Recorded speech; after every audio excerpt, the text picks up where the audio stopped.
না, সেটা অতীব ক্ষুধার্ত। তো আমি তার আগে একটি কথা বলবো, সেটি হলো ভগবান তো সকালবেলা গোষ্ঠ গোচরণে গিয়েছে মাকে প্রণাম করে মার কাছে বিদায় নিয়ে, কিন্তু বাবা যাদের মা বাবা নেই তারা তো হারিয়ে ফেলেছে, তাদের ঘরে আর নেই। যে সকল ভক্ত মন্ডলী এখানে সমবেত আছে, যাদের ঘরে এখনো বাবা মা আছে, কারা কারা বাবা মাকে প্রণাম করে হরিবাসরে এসেছে, দুবাহু উত্তোলন করেন তো দেখি। হরিবল হরিবল হরিবল হরিবল, হরে কৃষ্ণ। ও আপনারা বলছি বাবা মাকে প্রণাম করেন না? যাদের বাবা মা এখনো আছে তারা প্রণাম করবেন। কেন? যিনি বিশ্ব ব্রহ্মাণ্ডের মালিক স্বয়ং ভগবান, তিনি গোষ্ঠ গোচরণে যাওয়ার প্রারম্ভে মায়ের চরণে প্রণাম জানিয়ে গোষ্ঠ গোচরণে, আর আমরা এমনই অধম সন্তান হয়েছি, বাবা মাকে প্রণাম করতে আমাদের লজ্জা হয়। কিন্তু বাবা মাদের কত বড় ভয়, বাবা মাদের কত বড় আপন জন, সেটা যাদের আছে তারা বোঝে না। আর যারা হারিয়েছে তারা বুঝতে পারে আসলে বাবা মাদের কি হয়।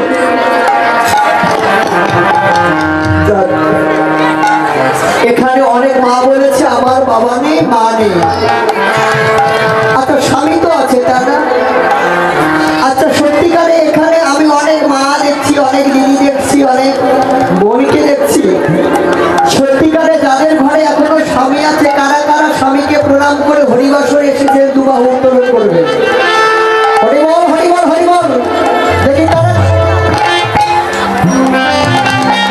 কারা হরিবাসরে স্বামীকে প্রণাম করে এসেছে দুবাহু উত্তোলন করে। এই হলো আমাদের সমস্যা। বিশ্ব ব্রহ্মাণ্ডের মধ্যে বাবা মা তো হলো প্রথম গুরু, মায়েদের জন্য দ্বিতীয় গুরু স্বামী শ্বশুর শাশুড়ি। আর যদি স্বামীকে কটু কথা বলে, স্বামীকে গালমন্দ বলে কথা বলা হয়, শ্বশুর শাশুড়িকে শ্রদ্ধা না করা হয়, স্বামীকে শ্রদ্ধা না করা হয়, হরিবল হরিবল হরে কৃষ্ণ ভগবানের জানে।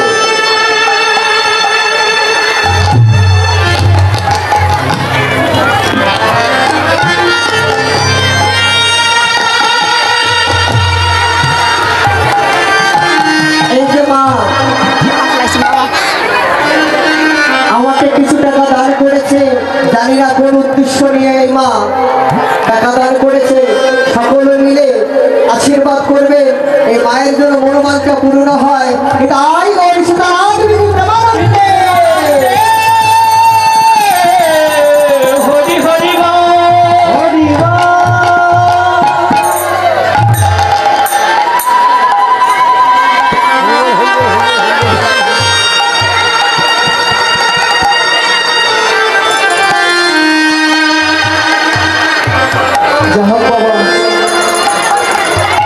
হরে কৃষ্ণ।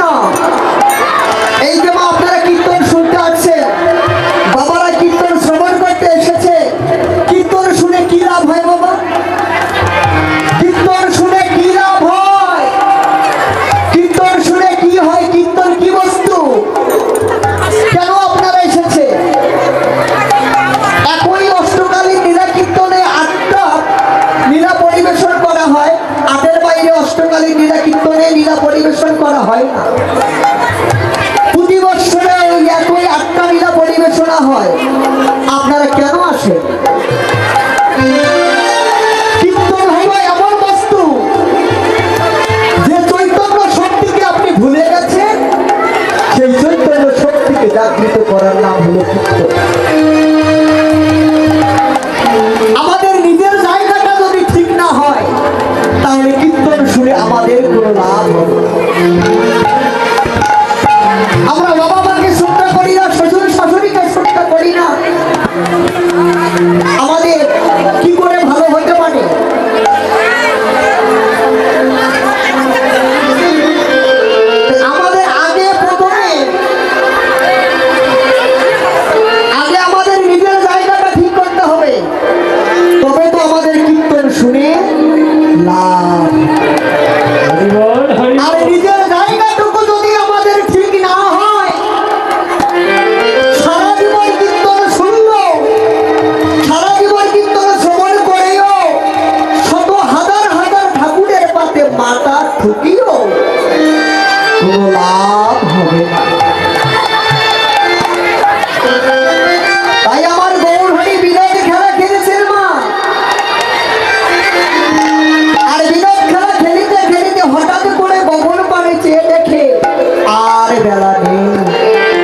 আবার কালকে উঠিবে। যদি কালকে ডুবে যায় পরশুই উঠিবে।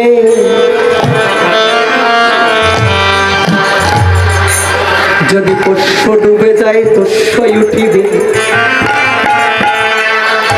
যদি কোনো মানবের জীবনে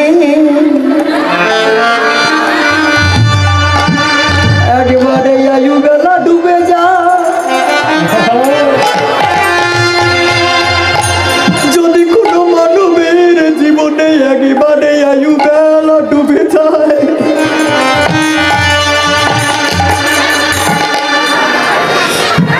জগতে জগতের বেলি তো ডুবে গেলে আবারই উদয় হয়। আর মানব জীবনের বেলি যদি আগেবার ডুবে যায় আর কোনোদিন উঠবে না।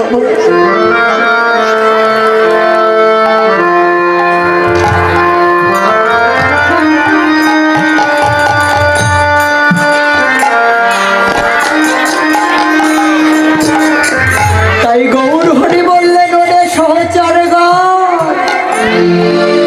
তোরা ওই গগন পানে চেয়ে দেখছিস, ওই বেলি নয়, ও বেলি নয়, তোমাদের জীবনের দিকে একেবারে তাকিয়ে দেয়। এ বেলি যেন কখন অস্ত হয়ে যাবে। তাই তোরা যখন আজকে সুরধনী গঙ্গার তীরে আসতে পেরেছি, তাই সকলে মান অভিমান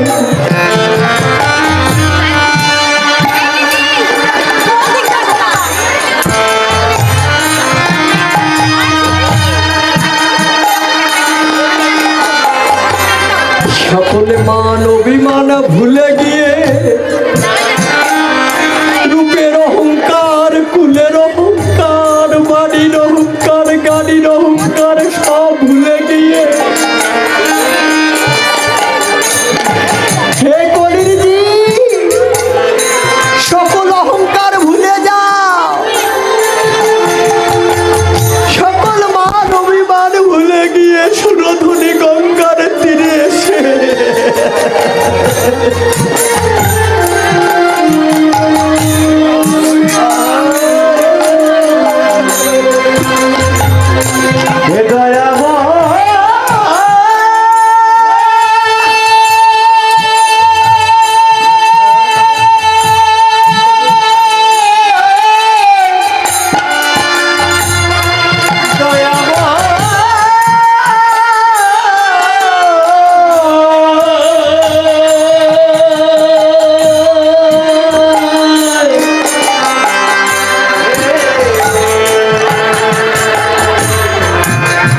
সকল মান অভিমান ভুলে গিয়ে সুরধনী গঙ্গার তীরে ওমা আমরাও যখন আসতে পেরেছি, আমরাও এই খেলায় সামিল হব, আমরাও খেলবো। কোন খেলা? ভগবান বললেন, ওরে সকল মান অভিমান সব ভুলে যাও, সকল মান অভিমান ভুলে গিয়ে সুরধনী গঙ্গার তীরে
ওরে ডুবে যায়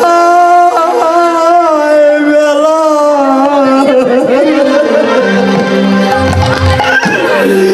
সবাই খেলো হরি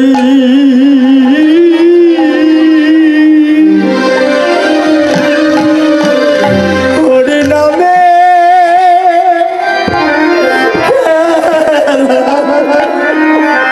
ওরে কখন জানি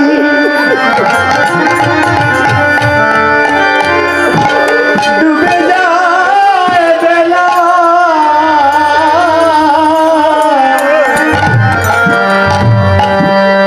হরি খেলে হরি হরি নামের খেলা। কারো ভাগ্যে কথা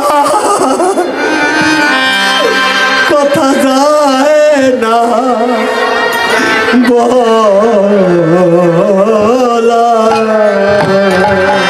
কারো ভাগ্যে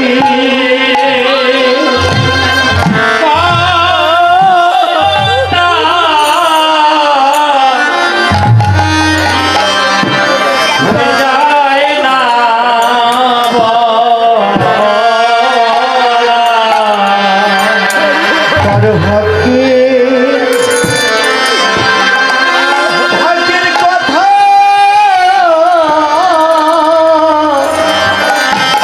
কথা যায় না বলা, কখন জানি ওরে ডুবে যায় আয়ু বেলা,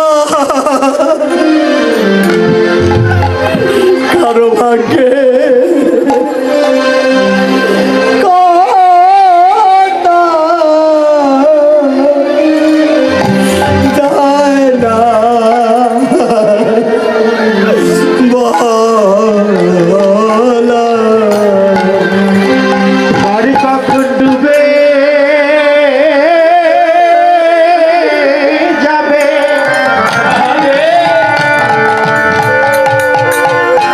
ওরে আয়ু বেলা, কারো ভাগ্যের কথা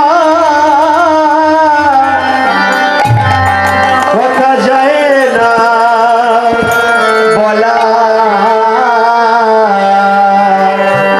ওরে কখন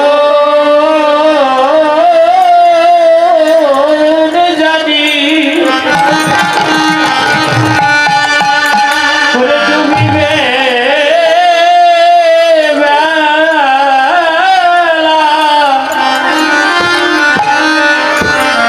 ওরে ভাগ্যের কথা উড়ে যায় না বলা।